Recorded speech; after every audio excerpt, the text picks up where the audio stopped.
Последният ни гост тази сутрин е известният музикант и певец Ави Бенейди. Той е вече в студиото. Здравейте, добре дошли. Здравейте. Добро утро. Какво ви води в България сега, защото идвате обикновено по работа?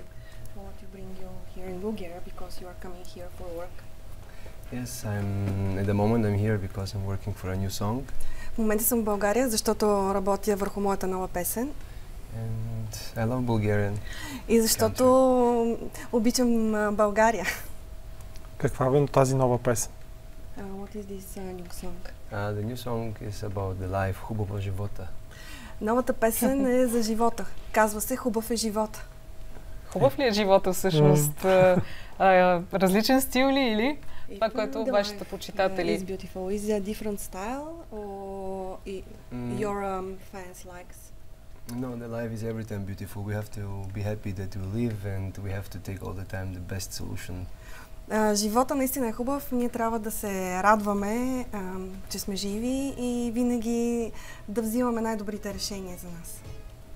Какъв е този позитивизъм? Да, и в предишната песен за теб любов и сега хубав е живота. Не сме свикнали някакси такъв поглед. Понеже не е от тук за това. Да.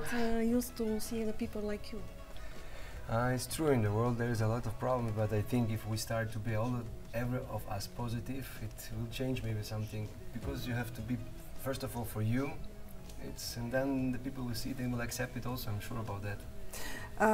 Да, вярно, по света има много проблеми, но ние трябва да гледаме позитивно, защото ако ние сме позитивни, хората около нас също ще бъдат позитивни и така нещата могат да се променят. Какво стана с вашия проект с Иштар? Кога да го очакваме? The project is almost done and soon is going to be released in her new album and it will be a very big project and I'm very happy.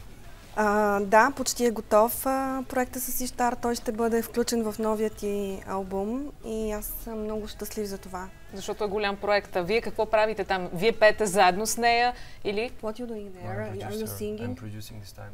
We will have a song together also later, but now I'm producing the song only. Той е направил песента като музика и аранжимент.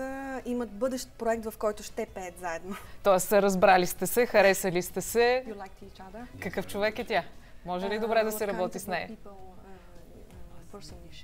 Ishtar? Amazing. She's very positive person, very how you say that, very... Много е позитивна, земна, уникална, много му харесва. Very nice woman, very good aura. Има много хубава аура.